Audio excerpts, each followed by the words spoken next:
नमस्कार आउ थे मो आपण मानन को आम ओडिया सब स्कूल पाठरे स्वागत करूछे।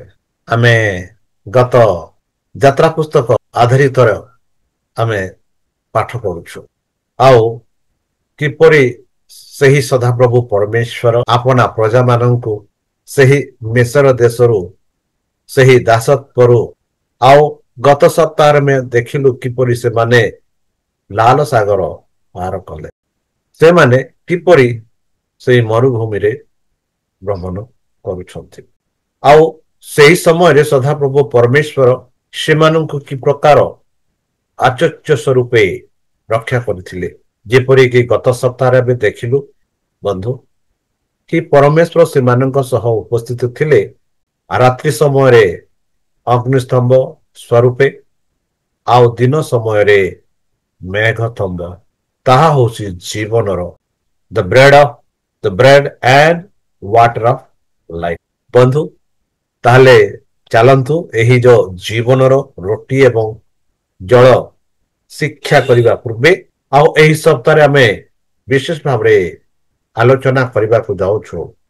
हे आम्भमानक सर्वशक्ति सर्वज्ञानी धन्यवाद देउछु वर्तमान जो समय मानकु देई अछ एही साबा स्कूल पाठ पढ़िबा पाए एही साबा स्कूल पाठ द्वारा जेपरि कि आमे तुम सही प्रेम तुम सही स्नेह तुम सही कृपा तुम सही अनुग्रह विषय में शिक्षा करि परिबु। प्रेमर सागर दयामय अंतर्जमी अनुग्रह परम पिता दिबु एथि पई आमानंकु बुद्धि रे ज्ञान रे शक्ति रे परिपूर्ण कर आ विशेष भाव रे आमानंकु सही पवित्र आत्मा द्वारा आमानंकु परिचालन कर जेपरि कि एही सप्ताह पाठ आमे बुझी पारिबे से जीवनर रोटी एवं जल विषय एही छोट प्रार्थना यीशु का नाम में मांगुछि सुनि ग्रहण कर आमेन। बंधु आउ थरे मु आपण माननको स्वागत करूछि जेते संभावना होउछि एही आम ओडिया साबा स्कूल पाठ आपणक बंधु बांधवों सह बांटंतु शेयर करंतु साक्षा दियंतु जेपरि कि से माने मध्य आम ओडिया साबा स्कूल पाठ द्वारा से स्वर्गस्थ पितांक प्रेम जानि पारिबे से मानक जीवन रे तांको प्रेम को अनुभव करि पारिबे आउ निजको समर्पण करी से स्वर्गराज जीव पाई प्रस्तुत होई पारिबे। बंधु यह होची आपणकर मोर कर्तव्य जेपरि कि हमने समस्ते मिशी एही जगत को प्रचार जगत को प्रस्तुत करि परिबा आम एही जो वाक्य द्वारा एही जो साबा स्कूल पाठ द्वारा होई पारे आमानक परिवार रे आमानक समाज रे आमानक गोष्ठी रे जने के एमिति लोक अछि जे कि प्रभु को जानिबा पाई इच्छा करूछंती मात्र आमे सेमानक पाखको पहुंची पारुना एथि जगु आम एही ओडिया साबा स्कूल पाठ आमे उपस्थापना करूछु प्रति सप्ताह रे जेपरि कि जिते भाई भौणी माने से ख्रीष्ट विषय जान नाहांती तांको प्रेम विषय जान नाहांती जेपरि कि से माने जानि परिबे एथिपाई यह आमे उपस्थापना करूछु। आ विशेष भाव रे आपणकर सहयोग जहा वर्तमान पर्यंत देई अछंती से जोगु मु विशेष भाव रे आम एडवेंटिज मीडिया सेंटर रु आम एडवेंटिज वर्ल्ड रेडियो माध्यम रु मु आपण मानकु धन्यवाद जनाउछि। बंधु जेपरि कि आम एही ओडिया साबा स्कूल पाठ पृथ्वी रे जेते ओडिया भाई भौणी मान अछंती से माने आम एही ओडिया भाषा रे एही ओडिया साबा स्कूल पाठ जेपरि जानि पारिबे एथि जोगु आमे जेते संभावना हेबो सेते आमे शेयर करले बहुत भलो थिबे आकु सब्सक्राइब करले बहुत भलो थिबो बोली मु आशा करूछि। चले चलंतु आपण माने करूछंती आउ आपणक सहयोग जोगु आज जाय आमे एही साबा स्कूल पाठ को रखिअछु। ଚାଲନ୍ତୁ ଏହି ସାବତ ସ୍କୁଲ ପାଠ ବିଳମ୍ବ ନ କରି ଆରମ୍ଭ କରିବା। ଯେପରିକି ଏହି ସପ୍ତାହର ପାଠ ହେଉଛି ଜୀବନର ରୋଟି ଏବଂ ଜଳ, the bread and water of life. ଏହା ପୂର୍ବରେ ଚାଲନ୍ତୁ ଆମ ଏହି ସପ୍ତାହର ସ୍ୱର୍ଣ୍ଣପଦ ଆମେ ଦେଖିବା। ଏହି ସପ୍ତାହର ସ୍ୱର୍ଣ୍ଣପଦ ନିଆଯାଇଅଛି ଯାତ୍ରା ପୁସ୍ତକ ତାର 16 ଆଉ 28 ଟୁ 30 ପର୍ଯ୍ୟନ୍ତ। ଯାତ୍ରା ପୁସ୍ତକ 16 ପର୍ବ ପଦ 28 ଟୁ 30 ପର୍ଯ୍ୟନ୍ତ, ଯାହା ଏହି ସପ୍ତାହର ଶିକ୍ଷା ଉପରେ ଆଧାରିତ। ବନ୍ଧୁ ଚାଲନ୍ତୁ ଦେଖିବା। 28 ଏହିପରି କୁହାଯାଉଛି କି ତହିଁରେ ସଦାପ୍ରଭୁ ମୋଶଙ୍କୁ କହିଲେ, ତୁମ୍ଭେମାନେ ଆମର ଆଜ୍ଞା ଓ ବ୍ୟବସ୍ଥା ପାଳନ କରିବାକୁ କେତେ କାଳ ଅସକ୍ତ ଥିବ? ଦେଖ, ସଦାପ୍ରଭୁ ତୁମମାନଙ୍କୁ ବିଶ୍ରାମ ଦିନ ଦେବା ହେତୁରୁ ଷଷ୍ଠ ଦିନରେ 2 ଦିନର ଖାଦ୍ୟ ଦିଅନ୍ତି। ତେଣୁ ମନେ ପ୍ରତି ଜଣ ପ୍ରଥମ ଦିନରେ ଆପଣା ଆପଣା ସ୍ଥାନରୁ ବାହାରକୁ ନ ଯାଇ ସ୍ୱ ସ୍ଥାନରେ ଥାଉ। ତେବେ ଲୋକମାନେ ସପ୍ତମ ଦିନରେ ବିଶ୍ରାମ କଲେ। ଆମେ ଦେଖିଲୁ କି ସଦାପ୍ରଭୁ ପରମେଶ୍ୱର ଇସ୍ରାଏଲ ପ୍ରଜାମାନଙ୍କୁ ସେହି କେନାନ ଦେଶକୁ ଆଣିବା ପାଇଁ ମିଶ୍ର ଦେଶରୁ ସେମାନଙ୍କୁ ବାହାର କରି ଆଣିଲେ। ଆଉ ଯେପରି ମୁଁ ଏହା ପୂର୍ବେ ଆପଣମାନଙ୍କୁ କହିସାରିଛି କି ସେମାନେ ସଦାପ୍ରଭୁ ସେମାନଙ୍କ ସହ କିପରି ସହବର୍ତ୍ତୀ ରହିଲେ, ତାହା ବିଷୟରେ ମୁଁ ଆପଣମାନଙ୍କୁ ଗତ ସପ୍ତାହରେ ଶିକ୍ଷା କରିଥିଲୁ ଆଉ ବର୍ତ୍ତମାନ ବି କହିଲି। ଆଉ ଏହି ସପ୍ତାହରେ ଆମେ ଦେଖୁଛୁ ଯେପରି ଇସ୍ରାଏଲ ପ୍ରଜାମାନେ ମିଶ୍ର ଦେଶକୁ ଛାଡ଼ି ସେହି ଯେଉଁ ଜାଗାକୁ ପରମେଶ୍ୱର ପ୍ରତିଜ୍ଞା କରୁଥିଲେ ନେବା ପାଇଁ, ସେହି ସ୍ଥାନକୁ ସେମାନେ ପ୍ରସ୍ଥାନ କଲେ। ଆଉ ଯେବେ ସେମାନେ ପ୍ରସ୍ଥାନ କଲେ, ସେତେବେଳେ ଆମେ ଦେଖୁଅଛୁ ସେହି ସମୟରେ ପ୍ରସ୍ଥାନ ହେଲା ପରେ 3 ଦିନ ପରେ ଆମେ ଦେଖୁଛୁ କି ସେମାନେ ପାନି କିଛି ପାଇଲେ, ଜଳ କିଛି ପାଇଲେ।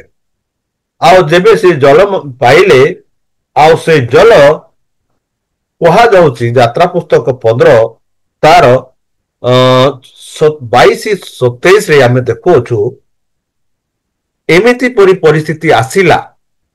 ସେମାନେ ବହୁତ ଶୋଷରେ ଥିଲେ, ସେମାନଙ୍କୁ ପାଣିର ଆବଶ୍ୟକତା ଥିଲା, ଯେହେତୁ ସେହି ଲାଲ ସାଗର ପାର କରି 3 ଦିନ ବିତିଗଲା ଆଉ ସେମାନେ ପାଣି ପାଇଲେ ନାହିଁ। ଆଉ ଯୋଉ ଜାଗାରେ ସେମାନେ ପାଣି ପାଇଲେ, ଆଉ ସେହି ଜାଗା ଯାତ୍ରା ପୁସ୍ତକ 15-22-27 ପର୍ଯ୍ୟନ୍ତ ଯଦି ଦେଖିବା, ସେଠି ଆମେ ପାଉଅଛୁ କି ଅନନ୍ତର ମୋଶା ଇସ୍ରାଏଲକୁ ସୁଖ ସାଗର ଠାରୁ ଯାତ୍ରା କରାଇ ପୁଣି ସେମାନେ ସୁର ପ୍ରାନ୍ତର ଆଡ଼କୁ ଯାତ୍ରା କଲେ। ସେମାନେ ପ୍ରାନ୍ତରରେ 3 ଦିନ ଯାତ୍ରା କରି ଜଳ ପାଇଲେ ନାହିଁ। 3 ଦିନ ସେମାନେ ଯାତ୍ରା କଲେ, ସେ ପ୍ରାନ୍ତରରେ ସେମାନେ ଜଳ ପାଇଲେ ନାହିଁ। ତ ସେମାନେ ମାଗଠାରେ ଏକ ଜାଗା ଥିଲା, ମାଗଠାରେ ଉପସ୍ଥିତ ହୁଅନ୍ତେ। ସେଠି କଣ ପାଇଲେ? ସେଠି ଦେଖାଯାଉଛି ଚିତାକ୍ତା ହେତୁରୁ ମାଗର ଜଳ ପାନ କରି ପାରିଲେ ନାହିଁ, ଏଣୁ ତାହାର ନାମ ମାଗ ଓ ଚିତାକ୍ତା ହେଲା। ସେତେବେଳେ ଲୋକମାନେ ମୋଶକୁ ବିରୁଦ୍ଧରେ ବଚସା କରି କହିଲେ, ଆମେମାନେ କଣ ପିଇବା? ବନ୍ଧୁ, ଆମେ ଦେଖୁଅଛୁ ଏଇ ଯୋଉ ପଦରେ କି ଯେବେ ସେମାନେ 3 ଦିନ ଯାତ୍ରା କଲେ, ଆଉ ଯାତ୍ରା କଲା ପରେ ଏକ ଜାଗାକୁ ଆସିଲେ, ଯୋଉ ଜାଗାର ନାମ ଥିଲା ମାଗ। ଆଉ ସେ ମାଗରେ ପାଣିର ଉପସ୍ଥିତ ଥିଲା। ଆଉ ଯେତେବେଳେ ସେମାନେ ପାଣି ପିଇବାକୁ ଗଲେ, ଆମେ ସାଧାରଣ ଭାଷାରେ କହୁଅଛୁ କି ସେ ପାଣି ସାଧନରେ ପିତା ଥିଲା, ପିଇବାର ସମ୍ଭାବନା ନଥିଲା, ଯେହେତୁ ସେ ପାଣି ପିତା ଥିଲା। ଆଉ ଲୋକମାନେ ମୋଶା ପାଖକୁ ଯାଇ ଏହିପରି କହିଲେ କି ଏଇ ଯୋଉ ପାଣି ମିଠା ନାହିଁ, ଏଇଟା ବହୁତ ପିତା। ଆଉ ଏଥିଯୋଗୁ ଏଇ ଯୋଉ ଜାଗାର ନାମ ଦିଆଗଲା, ଯାହାକି ଆମେ ଯାତ୍ରା ପୁସ୍ତକ 15 ତାର 23ରେ ପାଉଛୁ ତିକ୍ତାତା ହେଲା। ଆଉ ସେତେବେଳେ ଲୋକମାନେ ମୋଶାଙ୍କୁ ବିରୁଦ୍ଧରେ କଣ କଲେ? ବଚସା କରି କହିଲେ, ଆମେମାନେ କଣ ପିଇବା? କାହିଁକି? ସେଇ ଯୋଉ ଜାଗାରେ ଯୋଉ ପାଣି ଥିଲା, ସେଇ ପାଣି ପିତା ଥିଲା, ପିଇବାର ମାନେ ଅବସ୍ଥାରେ ନଥିଲା। ଏଥିଯୋଗୁ ଲୋକ ସମୂହ କହିଲେ କି ଆମେ ପିଇବୁ କଣ? ପାଣି ଏତେ ପିତା ଅଛି, ଆମେ ପିଇବୁ କଣ ବୋଲି ସେମାନେ ମୋଶାକୁ କହିଲେ। ତେବେ ତହିଁରେ ସେ ସଦାପ୍ରଭୁଙ୍କ ନିକଟରେ ପ୍ରାର୍ଥନା କରନ୍ତେ ସଦାପ୍ରଭୁ ତାଙ୍କୁ ଏକ ପ୍ରକାର କାଷ୍ଠ ଦେଖାଇଲେ, ସେ ତାହା ନେଇ ଜଳରେ ପକାନ୍ତେ ଜଳ ମିଷ୍ଟ ହେଲା। ସେହି ସ୍ଥାନରେ ସଦାପ୍ରଭୁ ସେମାନଙ୍କ ନିମନ୍ତେ ବିଧି ଓ ଆଦେଶ ନିରୂପଣ କଲେ। ପୁଣି ସେମାନଙ୍କର ପରୀକ୍ଷା ନେଇ କହିଲେ, ତୁମ୍ଭେମାନେ ଯେବେ ଆପଣା ସଦାପ୍ରଭୁ ପରମେଶ୍ୱରଙ୍କ ବାକ୍ୟରେ ମନୋଯୋଗ କର ଓ ତାହାଙ୍କ ଦୃଷ୍ଟିରେ ଯାହା ଉଚିତ ତାହା କର ଓ ତାହାଙ୍କ ଆଜ୍ଞାରେ କର୍ଣ୍ଣ ଦିଅ ଓ ତାହାଙ୍କ ବିଧି ସମସ୍ତ ପାଳନ କର, ତେବେ ଆମେ ମିଶ୍ରୀୟ ଲୋକମାନଙ୍କୁ ଯେ ସବୁ ରୋଗ କରାଇଲୁ, ତାହା ସବୁ ତୁମମାନଙ୍କୁ ଭୋଗ କରିବାକୁ ଦେବା ନାହିଁ, କାରଣ ଆମ୍ଭେ ସଦାପ୍ରଭୁ ତୁମର ଆରୋଗ୍ୟକାରୀ। ବନ୍ଧୁ, ଆମେ ଦେଖୁଅଛୁ ଯେବେ ଲୋକମାନେ ଯାଇ ମୋଶାକୁ କହିଲେ କି ଏହି ପାଣି ପିଇବାର ଯୋଗ୍ୟ ନାହିଁ, ଏହି ପାଣି ପିତା, ଆଉ ଆମେ କଣ ପିଇବୁ? ତେବେ ମୋଶା ସଦାପ୍ରଭୁଙ୍କ ସହ ଏହି କଥା କହିଲେ। ଆଉ ସଦାପ୍ରଭୁ ମୋଶାକୁ କହିଲେ, ଏକ କାଷ୍ଠ ମାନେ ଯାହା ଆମେ କହୁଛୁ ଏକ ବୁଦା, ସେଇ ବୁଦାକୁ ନେଇ ସେଇ ପାଣିରେ ଢାଲି ଦିଅ ବୋଲି କହିଲେ। ଆଉ ଯେବେ ସେ ଢାଲି ଦେଲେ, ସେଇ ପାଣି ପିତା ନ ରହି ମିଠା ହେଲା। ଆଉ ସମସ୍ତ ଲୋକ ସେ ପାଣି ପିଇଲେ। ଆଉ ସେଠି ପରମେଶ୍ୱର ସେଇ ଲୋକମାନଙ୍କୁ ସେଇ ପରମେଶ୍ୱରଙ୍କ ବିଧି ସବୁ ଶିକ୍ଷା ଦେଲେ। ଆଉ ସେ ମଧ୍ୟ ସେମାନଙ୍କୁ ମନସ୍ଥ କରାଇଲେ କି ତୁମମାନେ ନିଜେ ଦେଖିଅଛ କି ପ୍ରକାର ଦଣ୍ଡ ମୁଁ ସେଇ ମିଶ୍ର ମାନଙ୍କୁ ଦେଇଥିଲି, କି ପ୍ରକାର ରୋଗ ସେମାନଙ୍କ ପାଖକୁ ଆଣିଥିଲି, ଆଉ ସେହିପରି ରୋଗ ତୁମମାନଙ୍କ ପାଖକୁ ଆଣିବି ନାହିଁ, ଯେହେତୁ ମୁଁ ସେହି ସଦାପ୍ରଭୁ ଯିଏକି ଆରୋଗ୍ୟକାରୀ। ବନ୍ଧୁ, ଏହା ଦ୍ୱାରା ମାନେ କଣ ଜାଣିବାକୁ ହେବ? ମିଶ୍ର ଦେଶରେ ଲୋକମାନେ ଯେଉଁ ସ୍ଥାନରେ ରକ୍ତପାତ ପାଣି ଥିଲା, ଆଉ ଯେଉଁ ଜାଗାରେ ଇସ୍ରାଏଲ ପ୍ରଜାମାନେ ଥିଲେ, ସେମାନଙ୍କ ପାଖରେ ପରିଷ୍କାର ପାଣି ଥିଲା। ଯେପରି ମିଶ୍ର ଲୋକମାନେ ସେଇ 10 ମହାମାରୀକୁ ସମ୍ମୁଖୀନ କଲେ, ଆଉ ସେମାନଙ୍କ ଧନ, ସେମାନଙ୍କ ଜ୍ୟେଷ୍ଠ ପୁତ୍ର ମୃତ୍ୟୁ ହେଲେ, ସେଇ ସବୁ ଇସ୍ରାଏଲ ପ୍ରଜାମାନେ ଦେଖିଲେ।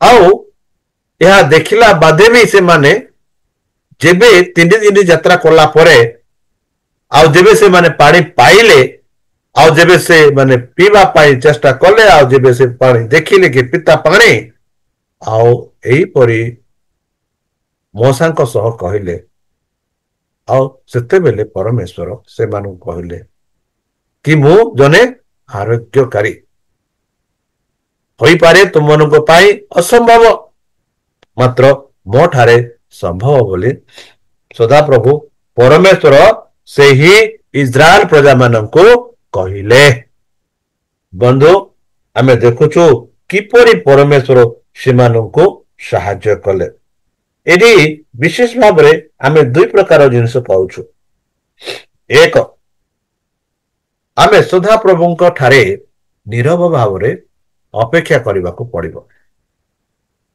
जेबे परमेश्वर कहिले से करिवे तार समय सीमा अछि बेले बेले आमे जते बेले प्रार्थना करिता हो बंधु आउ जो समय से प्रार्थना रो उत्तर आसे नहीं ताहा पई आमे परमेश्वर को निंदा देइथाउ जेपरि कि इस्राएल प्रजा माने से माने समस्त आश्चर्य कर्म देखिले ताटु सबुठ आश्चर्य कर्म हला कि से जो लाल सागर जहा एमिति असंभव थिला जेहेतु गोटे पटे सही मिसर सैनिक माने गोटे पटे पहाड़ आ गोटे पटे प्रांतर आउ अन्य पटे सही लाल सागर सेमानकु जीवा पाई कौनसी रास्ता नथिला सेमानकु उद्धार हेबा पाई कौनसी रास्ता नथिला मात्र आमे देखिलु सदा प्रभु किपरि सेमानकु सेमानक शत्रु हस्तरु रक्षा करे आरपट को आनिले आउ जेबे से माने आरपटर 3 दिन यात्रा कला परे जेबे से माने पानी पाइले से माने नीरव धैर्य न रखी मोसा पाखु जाई से माने निज कथा कहिले से माने धैर्य पाई अपेक्षा कले नहीं जेबे मनुष्य सदा प्रभुଙ୍କ सह एकमत हुए तेबे परमेश्वर से मनुष्यर काम करे परमेश्वर सेमानंको सही मिस्र देशरु पार करी आनिले सेते बेले से माने परमेश्वर को ठारे विश्वास करार अछि कि जो प्रभु अमानंको मिस्र देशरु लाल सागर को पार करी हमको आने अछि ताले एई पानी रो सब आप एई पानी रो किछि असंभव नहीं सेही सदा प्रभु भलो करि परिबो बोली एई परि आशा थिबार अछि एई परि विश्वास थिबार अछि मात्र से मान ठारे तो एई परि विश्वास न थिला बरं से माने मोसा पाकु जाई अपना विरोध रूप देखाई थिले बंधु परमेश्वर सेमानक मध्यर थिले सेमानक ठारे बास कले जहां हमें यात्रा पुस्तक 15-11 रे जदि हमें देखिबा तारे सिथरे हमें पाउछु एमिति कि हे सदा प्रभु देवगण साध्य तुम तुल्य किए तुम समान पवित्र गारे आदरणीय प्रशंसार भयानक ओ आदर्श किया साकारी किए जेपरी आमे देखुछु सही मरियम को गीत रे कि किपरि से माने से लाल साग पार हेला परे से माने किपरि परमेश्वरंकर गौरव महिमा देखिले तापरे आमे देखुछु बंधु 16 तार यात्रा पुस्तक 16:1-31 पर्यंत जेबे एई जो इस्राएल प्रजा माने से प्रांतरे यात्रा कला बेले से मानकर मनरे गोटे कथाटी आसिला आउ सेई कथाटी कि जेबे से माने मिस्र देशर थिले से माने मांस खाइले से माने मांस खाउथिले से माने लसुन खाउथिले से माने अदा खाउथिले से माने प्याज खाउथिले ଆଉ ଏହିପରି ଅଦା ପିଆଜ ରସୁଣ ଆଉ ମାଂସ ସେମାନଙ୍କୁ ବର୍ତ୍ତମାନ ମିଳୁନାହିଁ। ଯଦି ଆମେ ଯାତ୍ରା ପୁସ୍ତକ 16 ପର୍ବ ଦେଖିବା, ସଦାପ୍ରଭୁ ସେମାନଙ୍କ ପାଇଁ କି ପ୍ରକାରେ ମାଂସ ପ୍ରଦାନ କଲେ। ଆଉ ଆମେ ପାଉଛୁ ବନ୍ଧୁ କି ସଦାପ୍ରଭୁ ସେମାନଙ୍କ ପାଇଁ ଏମିତି କଲେ ଯେପରିକି ସେମାନେ ମାଂସ ପାଇଲେ। ଆମେ ଦେଖିବା 8 ପଦରେ, ଆହୁରି ମୂଷା କହିଲେ, ସଦାପ୍ରଭୁ ସନ୍ଧ୍ୟା କାଳରେ ଭୋଜନ ନିମନ୍ତେ ତୁମମାନଙ୍କୁ ମାଂସ ଦେବେ ଓ ପ୍ରାତଃ କାଳରେ ବୃଷ୍ଟି ପର୍ଯ୍ୟନ୍ତ ଅନ୍ନ ଦେବେ। ସଦାପ୍ରଭୁଙ୍କ ବିରୁଦ୍ଧରେ ତୁମମାନଙ୍କର ବଚସା ସେ ଶୁଣନ୍ତି। ଆମମାନେ କିଏ? ଆମମାନଙ୍କୁ ବିରୁଦ୍ଧରେ ନୁହେଁ, ମାତ୍ର ସଦାପ୍ରଭୁଙ୍କ ବିରୁଦ୍ଧରେ ତୁମମାନଙ୍କ ବଚସା କରିଅଛନ୍ତି। ବନ୍ଧୁ, ଯଦି ଆମେ 6 ପଦ ଦେଖିବା, ପୁଣି ପ୍ରାତଃ କାଳରେ ସଦାପ୍ରଭୁଙ୍କ ମହିମା ଦେଖିବା, ଯେହେତୁ ସଦାପ୍ରଭୁ ବିରୁଦ୍ଧରେ ତୁମମାନଙ୍କ ବଚସା ଯେ ଶୁଣିଅଛନ୍ତି, ଆମେମାନେ କିଏ ଯେ ତୁମମାନେ ଆମମାନଙ୍କୁ ବିରୁଦ୍ଧରେ ବଚସା କର। ବନ୍ଧୁ, ସଦାପ୍ରଭୁ ପରମେଶ୍ୱର ସେମାନଙ୍କୁ ସେହି କେନାନ ଦେଶ ଯିବା ପୂର୍ବରୁ ସେହି ପ୍ରାନ୍ତରରେ ସେମାନଙ୍କୁ ମାଂସ ପ୍ରଦାନ କଲେ, ସେମାନଙ୍କୁ ଖାଦ୍ୟ ପ୍ରଦାନ କଲେ। ଆଉ ସେଇ ଖାଦ୍ୟ ହଉଛି ସ୍ୱର୍ଗୀୟ ଖାଦ୍ୟ, ଯେଉଁ ଖାଦ୍ୟ ସ୍ୱର୍ଗୀୟ ଦୂତ ମାନେ ଖାଉଥିଲେ। ଆଉ ସଦାପ୍ରଭୁ ପରମେଶ୍ୱର ସେମାନଙ୍କୁ ସେହି ଖାଦ୍ୟ ପ୍ରଦାନ କରୁଥିଲେ ବୋଲି ଆମେ ଯାତ୍ରା ପୁସ୍ତକ 16ରେ ଆମେ ପାଉଅଛୁ। କିପରି ପରମେଶ୍ୱର ଆପଣା ଲୋକମାନଙ୍କର ଯତ୍ନ ନିଅନ୍ତି ଆଉ କିପରି ସେମାନଙ୍କୁ ସେହି ଖାଦ୍ୟ ଦିଅନ୍ତି। ବନ୍ଧୁ, ଯଦି ଆମେ ଖାଦ୍ୟ ଉପରେ ଯଦି କଥାବାର୍ତ୍ତା କରିବା, ଯେବେ ଯୀଶୁ ପ୍ରଭୁ ଏହି ପୃଥିବୀରେ ଥିଲେ, ସେତେବେଳେ ଯୀଶୁ ପ୍ରଭୁଙ୍କ ଠାରେ ମଧ୍ୟ ଏହିପରି ପରୀକ୍ଷା ଆସିଥିଲା। ଆଦମ ହବା ମଧ୍ୟ ପ୍ରାରମ୍ଭରେ ଏହିପରି ପାପ କରିଥିଲେ, ଖାଦ୍ୟରେ ହିଁ। ଆଉ ଯେବେ ଯୀଶୁ ପ୍ରଭୁଙ୍କୁ ଏହିପରି ପରୀକ୍ଷା ଆସିଲା, ମାଥ୍ୟୁ 4 ପର୍ବରେ ଯଦି ଆପଣ ଦେଖିବେ, ସେଠି ଆମେ ଦେଖୁଛୁ କିପରି ଯୀଶୁଙ୍କ ଡୁବନ ପରେ ସେ ପ୍ରାନ୍ତରେ ଚାଲିଗଲେ। ଆଉ ପ୍ରାନ୍ତରେ 40 ଦିନ 40 ରାତି ସେ ପ୍ରାର୍ଥନା ଉପବାସ କଲେ। ତାପରେ ଆମେ ଦେଖୁଛୁ କିପରି ଶୈତାନ ଯୀଶୁ ଖ୍ରୀଷ୍ଟଙ୍କୁ ପରୀକ୍ଷା କରନ୍ତି। ଆଉ ସେଇ ପ୍ରଥମ ପରୀକ୍ଷା କଣ ଥିଲା? ଖାଦ୍ୟ ଉପରେ। ସେ କହିଲେ, ତୁମେ ପରମେଶ୍ୱରଙ୍କ ପୁତ୍ର ଯଦି, ତାହେଲେ ଏଇ ପଥର ମାନଙ୍କୁ ଆଦେଶ ଦିଅ ଯେପରି ସେ ରୁଟି ହେବ ଆଉ ତମେ ଖାଇବ ବୋଲି। ତେବେ ଆମେ ଦେଖୁଛୁ ଯୀଶୁ ଖ୍ରୀଷ୍ଟ କିପରି ଉତ୍ତର ଦେଲେ। ବନ୍ଧୁ, ଷଷ୍ଠ ସୁନ୍ଦର ଭାଷାରେ ଏହା ଲେଖା ଅଛି କି ମଣିଷ ରୁଟି ଦ୍ୱାରା ବଞ୍ଚି ପାରିବ ନାହିଁ, ମାତ୍ର ପ୍ରତ୍ୟେକ ବାକ୍ୟ ଯାହା ପରମେଶ୍ୱରଙ୍କ ଠାରୁ ଆସେ ସେହି ବାକ୍ୟରେ ସେ ବଞ୍ଚିବ ବୋଲି ସେ ଶୁଦ୍ଧ ଶ୍ରେଷ୍ଠ ସ୍ପଷ୍ଟ ଭାଷାରେ ସେ କହିଥିଲେ। ଆମେ ଯଦି ଦେଖିବା ଆଦି ପୁସ୍ତକ 2 ତାର 16-17ରେ କିପରି ଆମର ଆଦି ପିତାମାତା ମାନେ ସେଇ ଶୈତାନଙ୍କର କଥାରେ ପ୍ରଲୋଭନ ହେଲେ ଆଉ ପଡିଗଲେ, ଆଉ ସେମାନେ ପାପ କଲେ। ଆମେ ଦେଖୁଅଛୁ ବନ୍ଧୁ କି ଏଇ ଯୋଉ ମାନା ଯାହା ସଦାପ୍ରଭୁ ପରମେଶ୍ୱର ସେମାନଙ୍କୁ ଦେଉଥିଲେ, ସେମାନଙ୍କୁ 5ଟା ଜିନିଷ କହିଲେ। ପ୍ରଥମ ଜିନିଷ ହେଲା, ସେମାନେ ପ୍ରଥମ ଦିନଠୁ ପଞ୍ଚମ ଦିନ ପର୍ଯ୍ୟନ୍ତ ଯାହା ଯାହା ଆବଶ୍ୟକ ତାହା ସେମାନେ କୋଟେଇବେ। ମାନେ ରବିବାର ଟୁ ଗୁରୁବାର ଦିନ। ଆଉ ଷଷ୍ଠ ଦିନରେ, ଯାହାକି ଶୁକ୍ରବାର ଦିନରେ, ସେମାନେ ଯାହା ଗୋଟାଉଥିଲେ ପ୍ରତିଦିନରେ ତାଠୁ ଅଧିକ କିଛି ଗୋଟାଇବେ। ମାନେ ଭାବନ୍ତୁ, ଜଣେ ବ୍ୟକ୍ତି 1 କିଲୋ ଗୋଟାଉଥିଲା, ଏକତ୍ର କରୁଥିଲା, ଆଉ ସେଇ 1 କିଲୋ ରବିବାର ଦିନଠୁ ଗୁରୁବାର ଦିନ ପର୍ଯ୍ୟନ୍ତ ଗୋଟାଉଥିଲେ। ମାତ୍ର ଶୁକ୍ରବାର ଦିନରେ ସଦାପ୍ରଭୁ କହିଲେ କି ତୁମେ ଯଦି 1 କିଲୋ ଗୋଟାଉଛ ତାହା ସେ ଦିନରେ 2 କିଲୋ ଏକତ୍ର କର। କାହିଁକି?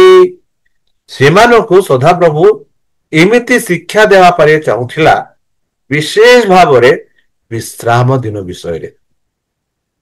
କାହିଁକି? ଯେଉଁ ଲୋକମାନେ ପ୍ରଥମ ଦିନରୁ ପଞ୍ଚମ ଦିନ ପର୍ଯ୍ୟନ୍ତ ଅଧିକ ଗୋଟାଉଥିଲେ, ସେଇ ଜିନିଷ ଯାହା ରହିଲା ଘରେ ସେ ଜିନିଷ ଖରାପ ହୋଇଯାଉଥିଲା। ମାତ୍ର ଯେଉଁ ଦିନରେ ପରମେଶ୍ୱର କହିଥିଲେ କି ଷଷ୍ଠ ଦିନରେ ତୁମେ ଅଧିକ ଗୋଟାଅ ବା ଅଧିକ ଏକତ୍ର କର, ଯେଉଁ ଲୋକ 1 କିଲୋ 2 କିଲୋ କଲା, ସେ 2 କିଲୋରେ 1 କିଲୋ ରଖିଲା, ଆଉ ସେ ଯୋଉ ସପ୍ତମ ଦିନରେ ତାହାକୁ ସେମାନେ ଖାଉଥିଲେ, ଆଉ ସପ୍ତମ ଦିନରେ ସେଟା ଖରାପ ହଉନଥିଲା। ଏହି ସପ୍ତମ ଦିନ ବିଷୟରେ ସେମାନଙ୍କୁ ଶିକ୍ଷା ଦେଲେ। ଯାହା ଆମେ ଦେଖୁଅଛୁ କି ଯାହା ଶୁକ୍ରବାର ଦିନରେ ଗୋଟା ହଉଥିଲା ବା ଏକତ୍ର କରୁଥିଲେ, ତାହା ସପ୍ତମ ଦିନରେ କିଛି ନଷ୍ଟ ହଉନଥିଲା। ତାହା 4ରେ ଆମେ ନ ମାନା ଫେଲ୍ ଅନ୍ ସାବତ, ମାନେ କାହିଁକି? ବିଶ୍ରାମ ଦିନରେ କିଛି ମାନା ସ୍ୱର୍ଗରୁ ପଡିନାହିଁ।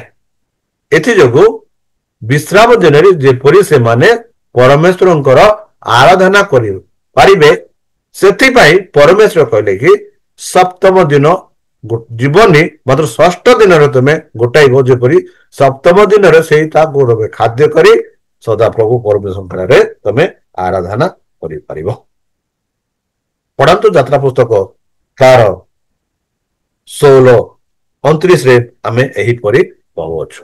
ବନ୍ଧୁ, ବିଶ୍ରାମ ଦିନ ବିଷୟରେ ଯଦି ଆମେ ଆଲୋଚନା କରିବା, ତାହା ଆମେ ଦେଖୁଛୁ କି ପରମେଶ୍ୱର ସୃଷ୍ଟିର ଏକ ଦିନ ସେ କଲେ, ଯାହାକି ଆମେ ସଦାସର୍ବଦା ସ୍ମରଣରେ ରଖିବାକୁ ପଡିବ।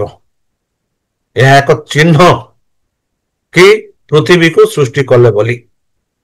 ଆଉ ସେଥିରେ ମଧ୍ୟ କୁହାଯାଇଛି କି ଯାହା ଆମେ ଯଦି ଯାତ୍ରା ପୁସ୍ତକ ପଢିବା, ଯଦି ଆମେ ଆଗକୁ ଯିବା ଯାତ୍ରା ପୁସ୍ତକ 20ରେ ତାର 11ରେ, ଆଉ ଯଦି ଆଦି ପୁସ୍ତକ 1:2ରେ ଯଦି ପଢିବା, ସେଠି ଆମେ ସ୍ପଷ୍ଟ ରୂପେ ପାଉଛୁ ବନ୍ଧୁ କି ପରମେଶ୍ୱର ଷଷ୍ଠ ଦିନରେ ସବୁ କିଛି ସୃଷ୍ଟି କଲା ପରେ ସପ୍ତମ ଦିନରେ ସେ ବିଶ୍ରାମ ନେଲେ, ଆଉ ସେ ବିଶ୍ରାମ ଦିନକୁ ସେ ଆଶୀର୍ବାଦ କଲେ, ଆଉ ତାକୁ ପବିତ୍ର କଲେ ବୋଲି କୁହାଯାଉଛି। ଆଉ ତାହା ହିଁ ଶିଖାଇବା ପାଇଁ ଇସ୍ରାଏଲ ପ୍ରଜାମାନଙ୍କୁ 6 ଦିନ ପର୍ଯ୍ୟନ୍ତ ମାନା, ମାନେ 5 ଦିନ ପର୍ଯ୍ୟନ୍ତ ମାନା ଆଦାୟ କରିବା ପରେ କହିଲେ, ଗୋଟାଏ କହିଲେ, ମାତ୍ର ଷଷ୍ଠ ଦିନରେ ଯାହା ସେମାନେ ଅନ୍ୟ ଦିନରେ କରୁଥିଲେ ତାଠୁ ଅଧିକ ଗୋଟାଇବା ପାଇଁ କହିଲେ, ଯେପରିକି ସେମାନେ ବିଶ୍ରାମ ବାର ରଖିପାରିବେ। ଆଉ ଏହା କେତେ ବର୍ଷ ସେମାନଙ୍କୁ ଶିକ୍ଷା ଦିଆଯାଇଥିଲା? 40 ବର୍ଷ ପର୍ଯ୍ୟନ୍ତ ବନ୍ଧୁ, ଗୋଟିଏ ବର୍ଷରେ ନୁହଁ। ସେମାନଙ୍କୁ ସେଇ ବିଶ୍ରାମ ବିଷୟରେ ଶିକ୍ଷା ପାଇଁ ପରମେଶ୍ୱର ସେମାନଙ୍କୁ 40 ବର୍ଷ ସେ ସ୍ୱର୍ଗସ୍ଥ ଆହାର ଦେଇଥିଲେ। ଚାଲନ୍ତୁ ଆମେ ଆଗକୁ ବଢିବା। ଆଉ ଯେବେ ଏଇ ଲୋକମାନେ ଯାତ୍ରା କରୁଥିଲେ, ସେତେବେଳେ ସେମାନଙ୍କ ପାଖରେ ଆଉ ଥରେ ପାଣିର ଅଭାବ ହେଲା। ଆଉ ଲୋକ ସବୁ ସେମାନେ ପାଣିର ଅଭାବ ଯୋଗୁଁ ମଉସା ପାଖକୁ ଯାଇ ଅଭିଯୋଗ କଲେ କି ପାଣି ପିଇବା ପାଇଁ ଆମେ ପାଣି ପାଉନାହୁଁ, ଆମେ କେମିତି ପିଇବୁ ବୋଲି ସେମାନେ ଅଭିଯୋଗ କଲେ। ଯାହା ଆମେ ଯାତ୍ରା ପୁସ୍ତକ 17:1-7ରେ ପାଉଛୁ। ଚାଲନ୍ତୁ ଆମେ ଦେଖିବା ଯାତ୍ରା ପୁସ୍ତକ 17:1-7 ପର୍ଯ୍ୟନ୍ତ ପଢିବା। ସେଠି ଆମମାନଙ୍କୁ କଣ କୁହାଯାଉଛି ତାହା ଦେଖିବା। ଅନନ୍ତର ଇସ୍ରାଏଲ ସନ୍ତାନଗଣର ସମସ୍ତ ମଣ୍ଡଳୀ ସିନ ପ୍ରାନ୍ତରର ଯାତ୍ରା କରି ସଦାପ୍ରଭୁଙ୍କ ଆଜ୍ଞାନୁସାରେ ନିରୂପିତ ସକଳ ଉତ୍ତରଣୀୟ ସ୍ଥାନ ଦେଇ ରଫିଦାମାରେ ଛାଉଣି ସ୍ଥାପନ କଲେ। ମାତ୍ର ସେ ସ୍ଥାନରେ ଲୋକମାନେ ପାନ କରିବାକୁ ଜଳ ନଥିଲା। ଏଣୁକରି ଲୋକମାନେ ମୋଶାଙ୍କ ସଙ୍ଗରେ ବିବାଦ କରି କହିଲେ, ଆମମାନଙ୍କୁ ଜଳ ଦିଅ, ଆମ୍ଭେମାନେ ପାନ କରିବୁ। ତହିଁରେ ମୋଶା କହିଲେ, ତୁମମାନେ ମୋ ସଙ୍ଗରେ କାହିଁକି ବିବାଦ କର? କି ହେତୁ ସଦାପ୍ରଭୁ ପରୀକ୍ଷା କର। ସେତେବେଳେ ସେ ଲୋକମାନେ ସେହି ସ୍ଥାନରେ ଜଳାଭାବ ହେତୁ ତୃଷା କୂଳ ହୋଇ ମୂଷାଙ୍କ ବିରୁଦ୍ଧରେ ବଚସା କରି କହିଲେ, ତୁମ୍ଭେ ଆମମାନଙ୍କୁ ଓ ଆମମାନଙ୍କ ସନ୍ତାନମାନଙ୍କୁ ଓ ପଶୁମାନଙ୍କୁ ପିପାସାରେ ମାରିବା ନିମନ୍ତେ ମିଶ୍ର ଠାରୁ କିହେତୁ ଆଣିଲ? ତହିଁରେ ମୂଷା ସଦାପ୍ରଭୁଙ୍କ ନିକଟରେ ପ୍ରାର୍ଥନା କରି କହିଲେ, ମୁଁ ଏହି ଲୋକମାନଙ୍କ ନିମନ୍ତେ କଣ କରିବି? ସେମାନେ ମତେ ପଥର ପକାଇ ମାରିବାକୁ ପ୍ରାୟ ଉଦ୍ୟତ।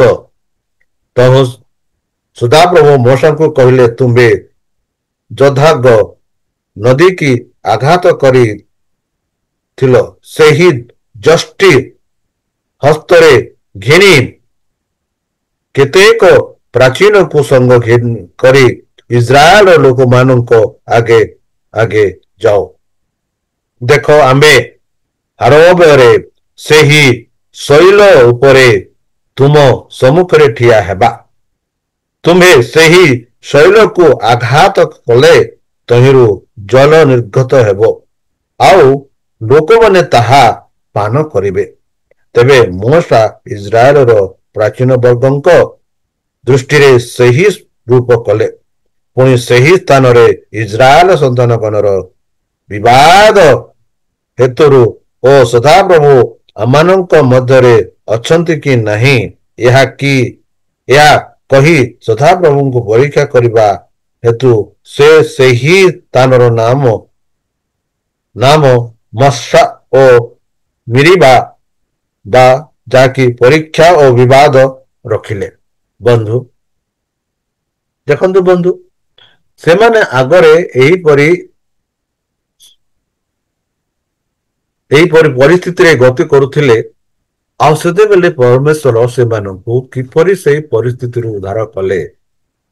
ଆଉ ବର୍ତ୍ତମାନ ଯେବେ ସେମାନେ ପାଣି ପିଇବା ପାଇଁ ଅଭାବ ହେଲେ, ତେବେ ସେମାନେ ମୂଷାଙ୍କ ସହ ବିବାଦ କଲେ।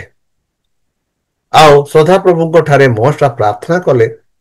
ଆଉ ସଦାପ୍ରଭୁ କହିଲେ, ଦେଖ, ମୁଁ ସେଇ ଅରବ ପର୍ବତରେ ସେଇ ଶିଳରେ ମୁଁ ଛିଡା ହେବି, ଆଉ ତାକୁ ତମେ କୁହ, ଆଉ ମୁଁ ସେଇ ଜଳଟା ଦେବି ବୋଲି କହିଲେ। ବନ୍ଧୁ, ଏଠି ଆମେ ଦେଖୁଛୁ ଦୁଇ ପ୍ରକାର। ଯୀଶୁ କହିଲେ, ମୁଁ ଜୀବନର ରୋଟି।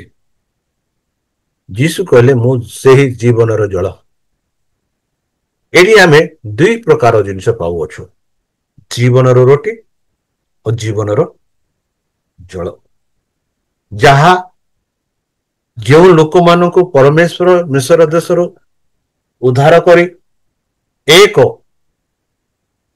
ସ୍ଥାନକୁ ଆଣିଲେ, ଯେଉଁ ସ୍ଥାନରେ ସେମାନେ ମହୁ ଆଉ ଦୁଗ୍ଧ ହଉଥିବା ଜାଗାକୁ ଆଣିବା ପାଇଁ ସେମାନଙ୍କୁ ପ୍ରତିଶ୍ରୁତି କରିଥିଲେ। ଆଉ ସେମାନଙ୍କୁ ସେହି ସ୍ଥାନକୁ ଦେବା ପାଇଁ ଯେଉଁ ଯାତ୍ରା ମଧ୍ୟରେ ଯେଉଁ ଘଟଣା ଗୁଡାକ ଘଟିଥିଲା, ସେଇ ଘଟଣା ଗୁଡାକ ଆମେ ଆଲୋଚନା କରୁଅଛୁ।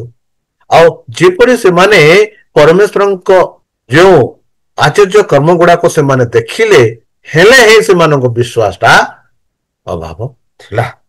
ଯେପରି ଆମେ ଦେଖୁଛୁ ଏଠି ସାଧୁ ପାଲ ଲେଖନ୍ତି ଏଭ୍ରି 3:7-8-15 ସେମାନେ ଈଶ୍ୱରଙ୍କର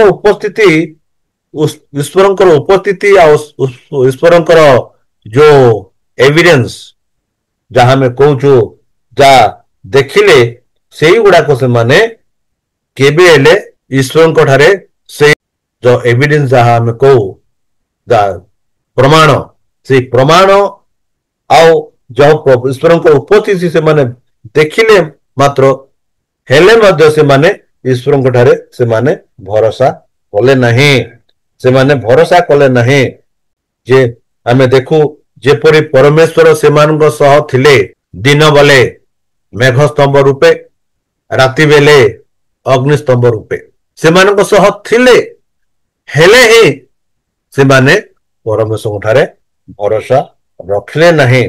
ଆମେ ପ୍ରାୟ 60% ପୃଥିବୀର ଲୋକ ଏହିପରି ଅନୁଭବ କରିଥାନ୍ତି, ହେଲେ ହିଁ ପରମେଶ୍ୱରଙ୍କ ଠାରେ ବିଶ୍ୱାସ କରନ୍ତି ନାହିଁ। ସେମାନେ ବିଶ୍ୱାସ କରନ୍ତି ନାହିଁ। ପ୍ରଥମ କରନ୍ତି 10:4 କରନ୍ତି ଲୋକମାନଙ୍କୁ ଏଇ ଯୋଉ ମରୁଭୂମିରେ ଯୋଉ ପରିସ୍ଥିତିରେ ସେମାନେ ଗତି କରୁଥିଲେ ତାହାକୁ ସେମାନଙ୍କୁ ମନସ୍ଥ କରାଉଅଛନ୍ତି।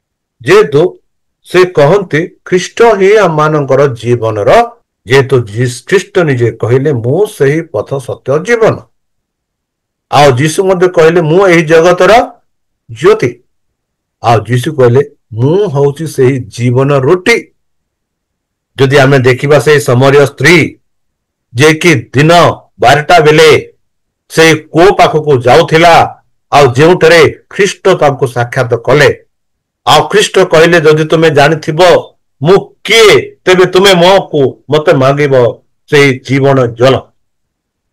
ଆଉ ସେଇ ସ୍ତ୍ରୀଟା କହିଲା ପ୍ରଭୁ ଯଦି ଏମିତି ଜଳ ପାଉଛି ପାଇପାରିବି ତେବେ ମୁଁ କେବେଲେ ଏହି କୂଅକୁ ଆସିବି ନାହିଁ, ମତେ ସେଇପରି ଜଳ ଦିଅ ବୋଲି ସେଇ ସ୍ତ୍ରୀଟା କହିଲେ। ବନ୍ଧୁ, ଏଠି ଇସ୍ରାଏଲ ପ୍ରଜାମାନେ ପରମେଶ୍ୱରଙ୍କ ସହିତ ସାକ୍ଷାତ କଲେ, ତାଙ୍କ ଆଶ୍ଚର୍ଯ୍ୟ କାର୍ଯ୍ୟ ଗୁଡାକ ଦେଖିଲେ, ହେଲେ ତାଙ୍କର ବିଶ୍ୱାସ ଦୃଢ ରହିଲା ନାହିଁ। ଯୀଶୁ ଖ୍ରୀଷ୍ଟ ହେଉଛନ୍ତି ଆମର ସେହି ଶୈଳ, ସେହି ଆମର ଜଳର ଜୀବନ ଜଳର ଆଧାର। ଏଥିଯୋଗୁଁ ପରମେଶ୍ୱର ସେହି ଇସ୍ରାଏଲ ପ୍ରଜାମାନଙ୍କୁ ଶିକ୍ଷା ଦେଲେ କି ଯେତେ ପର୍ଯ୍ୟନ୍ତ ମୋ ଠାରେ ଭରସା ରଖି ରହିବ ତୁମେ ସବୁ ସୁରକ୍ଷାରେ ରହିବ। ମୁଁ ହଉଛି ସେହି ଜଳ, ମୁଁ ହଉଛି ସେହି ଜୀବନ ରୁଟି। ଆଉ ଯୀଶୁ ନୂତନ ନିୟମ କହିଲେ କି ମୁଁ ତୁମର ସେହି ଜୀବନର ରୁଟି, ଆଉ ମୁଁ ସେହି ଜୀବନର ଜଳ। ତାହେଲେ ପ୍ରିୟ ଶ୍ରୋତା, ଚାଲନ୍ତୁ ସେଇ ଜୀବନର ଜଳ, ସେଇ ଜୀବନ ରୁଟିକୁ ଆମେ ପାଇବା, ଆଉ ସେଇ ଯୀଶୁ ଖ୍ରୀଷ୍ଟଙ୍କ ଠାରେ ଆମେ ବିଶ୍ୱାସ କରିବା। ଆଉ ପରିଶେଷ ଆମେ ଦେଖୁଛୁ ଯେବେ ସଦାପ୍ରଭୁ ପରମେଶ୍ୱର ଏମିତି ଆଶ୍ଚର୍ଯ୍ୟ କାର୍ଯ୍ୟ କଲା ପରେ ଯେବେ ମୋଶାଙ୍କ ଶ୍ୱଶୁର ଶୁଣିଲେ, ଯାହାଙ୍କ ନାମ ଥିଲା ଜିତୋର, ଆଉ ତାର ଝିଅ ଆଉ ତାର ନାତିମାନଙ୍କୁ ଆଣିବା ସମୟରେ, ସେହି ସମୟରେ ଯେବେ ସେ ସାକ୍ଷାତ କଲେ ମୋଶାଙ୍କ ସହିତ, ଆଉ ମୋଶା ଯେବେ ସେଇ ସଦାପ୍ରଭୁଙ୍କର ଆଶ୍ଚର୍ଯ୍ୟ କାର୍ଯ୍ୟ ସବୁ ତାଙ୍କୁ ବୁଝାଇ କହିଲେ, ତେବେ ସେ ଜାଣିପାରିଲେ କି ସଦାପ୍ରଭୁ ପରମେଶ୍ୱର କେଡ଼େ ଆଶ୍ଚର୍ଯ୍ୟକାରୀ, କେଡ଼େ ସାହାଯ୍ୟକାରୀ, କେଡ଼େ ମହାନ ବୋଲି ଆମେ ଦେଖୁଅଛୁ। ଚାଲନ୍ତୁ ଯାତ୍ରା ପୁସ୍ତକ 18 ତାର 8ରେ ପଢିବା। ସେହି ଯେତ୍ର ଯେ କି ଜଣେ ଯାଜକ ଥିଲେ, ସେ କିପରି କହନ୍ତି ତାହା ଦେଖିବା। ଅନନ୍ତର ସଦାପ୍ରଭୁ ଇସ୍ରାଏଲର ଲାଗି ଫାରୋଙ୍କ ପ୍ରତି ଓ ମିସ୍ରୀୟ ମାନଙ୍କ ପ୍ରତି ଯାହା ଯାହା କରିଅଛନ୍ତି, ପଥରରେ ସେମାନେ ପ୍ରତି ସେଥିରୁ କ୍ଲେଶ ଘଟିଅଛନ୍ତି, ଓ ସଦାପ୍ରଭୁ ଯେ ପ୍ରକାରେ ସେମାନଙ୍କୁ ଉଦ୍ଧାର କରିଅଛନ୍ତି, ଏହି ସବୁ ଭ୍ରାନ୍ତ ମୋଶା ଆପଣା ଶ୍ୱଶୁରକୁ ଜଣାଇଲେ ବୋଲି ଆମେ ଦେଖୁଅଛୁ। କିପରି ପରମେଶ୍ୱର ସେହି ମିଶ୍ର ଦେଶରେ ଆପଣା ଆଶ୍ଚର୍ଯ୍ୟ କାର୍ଯ୍ୟ କରିଥିଲେ, କିପରି ସେମାନଙ୍କୁ ଦଣ୍ଡ ଦେଇଥିଲେ, ଆଉ କିପରି ଏବେ ପର୍ଯ୍ୟନ୍ତ ପରମେଶ୍ୱର ସେମାନଙ୍କୁ କଢାଇ ଆଣିଲେ, ସେହି ସବୁ ସେ ଆପଣା ଶ୍ୱଶୁରକୁ କହିଲେ। ଆଉ 10-11 ଆମେ ପାଉଛୁ ଏହିପରି ବନ୍ଧୁ, ପୁଣି ଜିତ୍ର କହିଲେ, ଯେଉଁ ସଦାପ୍ରଭୁ ମିଶ୍ରୀୟ ମାନଙ୍କ ଓ ଫାରୋଙ୍କର ହସ୍ତରୁ ତୁମମାନଙ୍କୁ ଉଦ୍ଧାର କରି ଆଣିଛନ୍ତି, ଆଉ ମିଶ୍ରୀୟ ମାନଙ୍କ ଅଧୀନତାରୁ ସେମାନଙ୍କୁ ଉଦ୍ଧାର କରିଅଛନ୍ତି, ସେ ଧନ୍ୟ। ସଦାପ୍ରଭୁ ସମସ୍ତ ଦେଶ ଗଠନାର ଅଧିକ ମହାନ, ସଦାପ୍ରଭୁ ସମସ୍ତ ଦେବଗଣଠାରୁ ଅଧିକ ମହାନ, ଏହା ମୁଁ ଏବେ ଜାଣିଲି। ହଁ, ସେମାନେ ଯେଉଁ ବିଷୟରେ ସେମାନଙ୍କ ବିରୁଦ୍ଧରେ ଗର୍ବ କରିଥିଲେ, ସେହି ବିଷୟରେ ସେ ମହାନ। କେତେ ସୁନ୍ଦର ପ୍ରକାରେ ଜିତ୍ର ମୋଶାଙ୍କ ଶ୍ୱଶୁର ସ୍ୱୀକାର କରୁଛନ୍ତି କି ଜଗତରେ ଯେତେ ଦେବ ଦେବତା ଅଛନ୍ତି, ବନ୍ଧୁ, ଆମେ 2 ସପ୍ତାହ ପୂର୍ବେ ଶିକ୍ଷା କରିଥିଲୁ କି ମିଶ୍ର ଦେଶରେ ପ୍ରାୟ 500-1500 ଦେବତାରୁ ଅଧିକ ଅଛନ୍ତି ବୋଲି। ଦେଖନ୍ତୁ, ଚାଲନ୍ତୁ ମିଶ୍ର ଦେଶ ଛାଡି ଦିଅନ୍ତୁ, ଆମ ଭାରତ ଦେଶରେ କେତେ ପ୍ରକାର ଦେବ ଦେବତା ଅଛନ୍ତି। ଆଉ ପ୍ରତ୍ୟେକ ଦେବତା ପ୍ରତ୍ୟେକ ଏକ କାର୍ଯ୍ୟରେ, ଏକ ନିର୍ଦ୍ଦିଷ୍ଟ କାର୍ଯ୍ୟରେ ଥାନ୍ତି। ଆଉ ସେହିପରି ମିଶ୍ର ମାନଙ୍କର ମଧ୍ୟ ଏକ ନିର୍ଦ୍ଦିଷ୍ଟ କାର୍ଯ୍ୟ ପାଇଁ ଏକ ନିର୍ଦ୍ଦିଷ୍ଟ ଦେବତା ଥିଲା। ମାତ୍ର ଏଠି ଆମେ ଜିତ୍ର ଯେବେ ଏହି ସବୁ କଥା ଶୁଣିଲେ ସେ ନିଜେ ସ୍ୱୀକାର କରୁଛନ୍ତି, ଯଦିଓ ବା ସେ ଜଣେ ସେହି ସଦାପ୍ରଭୁଙ୍କର ଯାଜକ ଥିଲେ। ଆଉ ସେ କହୁଛନ୍ତି କି ଏହିପରିକି ସଦାପ୍ରଭୁ ସମସ୍ତ ଦେବଗଣ ଠାରୁ ଅଧିକ ମହାନ ଏବଂ ମୁଁ ଏବେ ଜାଣିଲି।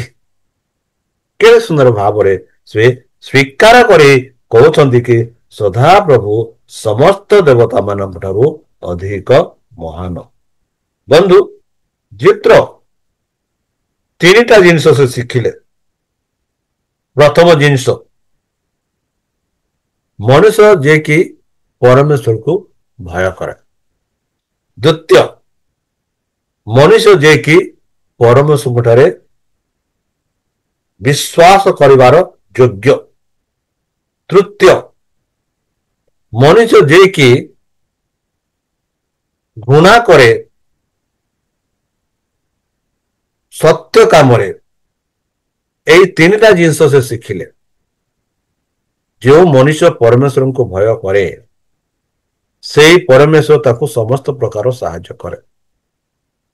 ବନ୍ଧୁ, ଯଦି ଆପଣ ଯଦି ପରମେଶ୍ୱରଙ୍କୁ ବିଶ୍ୱାସ କରୁଛନ୍ତି, ଭୟ କରୁଛନ୍ତି, ତାହେଲେ ତାହାଙ୍କ ଆଜ୍ଞା ମାନି ଚାଲିବେ, ତାହାଙ୍କ କଥାରେ ମନୋଯୋଗ ଦେବେ ଆଉ ତାହାଙ୍କ ଆଜ୍ଞା ମାନିବେ। ଦ୍ୱିତୀୟରେ, ସେମାନେ ଯେବେ ତାଙ୍କର କଥା ମାନନ୍ତି ସେମାନେ ବିଶ୍ୱାସର ଯୋଗ୍ୟ, ଯେହେତୁ ପରମେଶ୍ୱରଙ୍କ ଠାରେ ସେମାନେ ବିଶ୍ୱାସ କରନ୍ତି। ଆଉ ତୃତୀୟରେ, ଯେଉଁମାନେ ତାହାଙ୍କ କଥାକୁ ବିଶ୍ୱାସ କରନ୍ତି ନାହିଁ ଆଉ ତାଙ୍କୁ ଘୃଣା କରନ୍ତି ସେମାନେ ନିଶ୍ଚିତ ରୂପେ ଦଣ୍ଡ ପାଆନ୍ତି। ଯାହା ଆମେ ଦେଖିଲୁ ମିଶ୍ର ଦେଶରେ ଯାହା ଘଟିଥିଲା, ସେହି 10 ମହାମାରୀ, ଯେହେତୁ ସେମାନେ ପରମେଶ୍ୱରଙ୍କ ଠାରେ ବିଶ୍ୱାସ କଲେ ନାହିଁ, ଆପଣା ଦେବଦେବତାଙ୍କ ଠାରେ ବିଶ୍ୱାସ କଲେ ଆଉ ସେଇ ପରମେଶ୍ୱରଙ୍କୁ ସେମାନେ ଘୃଣା କଲେ। ଯେପରି ଫେର କହିଲେ, ସେଇ ପ୍ରଭୁ କିଏ କି ତୁମମାନଙ୍କୁ ମୁଁ ଛାଡ଼ିବି। ଆଉ ସେଇ କଥାରେ ପରମେଶ୍ୱର ତାଙ୍କୁ କିପରି ଦଣ୍ଡ ଦେଇଥିଲେ। ବନ୍ଧୁ, ଚିତ୍ର ଦ୍ୱାରା ଆମେ ଦେଖୁଅଛୁ କି ନିଜେ ସେ ସ୍ୱୀକାର କରି କହିଲେ କି ସମସ୍ତ ଦେବଦେବତାଙ୍କ ଠାରୁ ମହାନ, ଏହିପରି ମହାନ ଆଉ କେହି ନାହାନ୍ତି। ବନ୍ଧୁ, ଆମେ କେତେ ଭାଗ୍ୟବାନ କି ଆମେ ସେହି ସତ୍ୟ ପ୍ରଭୁଙ୍କର ସେବକ, ପୂଜକ, ଯାହାକୁ ଆମେ ପୂଜା କରୁଛୁ, ପ୍ରାର୍ଥନା, ଯେ କି ଏହି ସମଗ୍ର ପୃଥିବୀକୁ ସେ ସୃଷ୍ଟି କରିଛନ୍ତି। ଆଉ ସେହି ସଦାପ୍ରଭୁ ପରମେଶ୍ୱରଙ୍କୁ ଆମେ ପ୍ରାର୍ଥନା କରୁଛୁ ଆଉ ସେହି ପ୍ରଭୁଙ୍କ ଠାରେ ଆମେ ବିଶ୍ୱାସ କରୁଛୁ। ଆଉ ସେହି ସଦାପ୍ରଭୁ ଆମମାନଙ୍କୁ ସମସ୍ତ ପ୍ରକାର ସାହାଯ୍ୟ କରନ୍ତି, ଯେହେତୁ ସେ ଆମ ଠାରେ ଅଛନ୍ତି, ଆମ ସହବର୍ତ୍ତ। ଆଉ ଆମେ ଦୁଃଖ କରିବା ଦରକାର ନାହିଁ କି ଭୟ କରିବା ଦରକାର ନାହିଁ। ଏଥିଯୋଗୁଁ ଆମେ ଦେଖିଲୁ ଗତ ସପ୍ତାହରେ, ତମେ ଭୟ କର ନାହିଁ, ସ୍ଥିରରେ ରୁହ ଆଉ ଦେଖ ସଦାପ୍ରଭୁଙ୍କର ଆଶ୍ଚର୍ଯ୍ୟ କାର୍ଯ୍ୟ। ହଁ ବନ୍ଧୁ, ଯେବେ ମିଶ୍ର ଦେଶରୁ ଯାତ୍ରା କରି ବାହାରିଲେ ଆଉ ଆମେ ଦେଖିଲୁ କିପରି ପରମେଶ୍ୱର ସେମାନଙ୍କୁ ମାଂସ ଆଉ ଆପଣା ଖାଦ୍ୟ ଆଉ କିପରି ସେମାନଙ୍କୁ ଜଳ ଦେଲେ, ସେହି ପରମେଶ୍ୱର ଆଜି ବି ସେହିପରି କାର୍ଯ୍ୟ କରିପାରିବେ ଯଦି ଆମେ ତାଙ୍କଠାରେ ବିଶ୍ୱାସ କରିବା। ତାହେଲେ ଚାଲନ୍ତୁ ସେହି ସଦାପ୍ରଭୁଙ୍କ ଠାରେ ବିଶ୍ୱାସ କରି ତାଙ୍କଠାରେ ଆମେ ନୀରବ ଭାବରେ, ନମ୍ର ଭାବରେ ସେହି ସଦାପ୍ରଭୁଙ୍କ ଠାରେ ଆମେ ପ୍ରାର୍ଥନା କରିବା। ହେ ଆମ୍ଭମାନଙ୍କ ସର୍ବଶକ୍ତ ସର୍ବଜ୍ଞାନୀ ପରମେଶ୍ୱର, ଧନ୍ୟବାଦ ଅର୍ପଣ କରୁଅଛୁ ବର୍ତ୍ତମାନ ଯେଉଁ ସମୟ ମାନଙ୍କୁ ଦେଇଥିଲ ଏହି ସାବା ସ୍କୁଲ ପାଠ ପଢିବା ପାଇଁ। ପ୍ରଭୁ, ଯେପରି ତୁମ ସେହି ଇସ୍ରାଏଲ ପ୍ରଜାମାନଙ୍କୁ ସେହି ପ୍ରାନ୍ତ ଦେଇ ଗମନ କଲା ବେଳେ ତୁମର ସେହି ସହଭର୍ତ୍ତି, ଯେ କି ରାତ୍ରି ସମୟରେ ଅଗ୍ନିସ୍ତମ୍ଭ ରୂପେ ଆଉ ଦିନ ସମୟରେ ମେଘ ସ୍ତମ୍ଭ ରୂପେ ସେମାନଙ୍କ ସହବର୍ତ୍ତୀ ଥିଲେ। ହେ ଆମମାନଙ୍କ ସ୍ୱର୍ଗସ୍ଥ ପିତା, ବର୍ତ୍ତମାନ ମଧ୍ୟ ଆମମାନଙ୍କ ସହ ସହବର୍ତ୍ତୀ ରୁହ। ସମସ୍ତ ପ୍ରକାର ଆପଦ ବିପଦରୁ ରକ୍ଷା କର। ଶତ୍ରୁ ଶୈତାନ ହସ୍ତରୁ ଆମମାନଙ୍କୁ ଦୂରେଇ ରଖ। ବିଶେଷ ଭାବରେ ଶୈତାନର ପ୍ରଲୋଭନରୁ ଆମମାନଙ୍କୁ ଦୂରେଇ ରଖ। ଆଉ ସେଇ ପବିତ୍ର ଆତ୍ମା ଦ୍ୱାରା ଆମମାନଙ୍କୁ ପରିଚାଳନା କର। ଆଉ ପରିଶେଷ ଯେବେ ତୁମ ପୁତ୍ର ଆପଣା ସାଧୁମାନଙ୍କୁ କରିବା ପାଇଁ ଆସିବେ ଏହି ପୃଥିବୀକୁ, ସେତେବେଳେ ଆମମାନଙ୍କୁ ତାଙ୍କ ସହ ଯିବା ପାଇଁ ଏକ ସୁଯୋଗ ଦିଅ ବୋଲି ତ୍ରାଣକର୍ତ୍ତା ପ୍ରଭୁ ଯୀଶୁଙ୍କ ମଧୁରମୟ ନାମରେ ଏହି ଛୋଟ ବିକ୍ଷମ ଅଛି ତୁମେ ଗ୍ରହଣ କର। ଆମେନ୍। ଧନ୍ୟବାଦ। ପ୍ରଭୁ ଆପଣମାନଙ୍କୁ ଆଶୀର୍ବାଦ କରନ୍ତୁ। ଆମେ ଆର ସପ୍ତାହରେ ଆଉ ଥରେ